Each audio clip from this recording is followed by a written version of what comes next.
নমস্কার বন্ধুরা, দেখুন আমি আজ আমার উঠোন বাগান থেকে এই লেবু, পেঁপে, পুঁই শাক এগুলো হারভেস্ট করেছি। ভাবছেন তো এতগুলো আমি কি একাই খাবো? না না, কিছুটা প্রতিবেশীদের দেবো, কিছুটা আমার বাপের বাড়িতে দেবো, আর আমি খাবো। যেহেতু আমি একা মানুষ, তাই যখন গাছ থেকে তুলি এগুলো, সেই সময় ভিডিও করা অসম্ভব হয়ে যায়।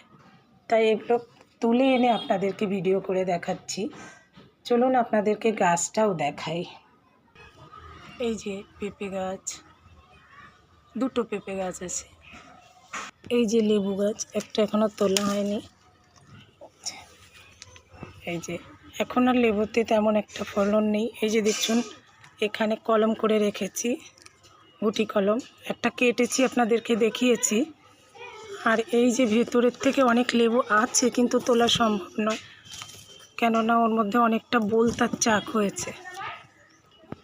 আর এই যে পুঁই শাক, ভিডিও করতে গেলে আমাদের কাছাকাছি বাড়ি তো, পাশের বাড়ির আওয়াজ চলে আসে, ওগুলো কিছু মনে করবেন না।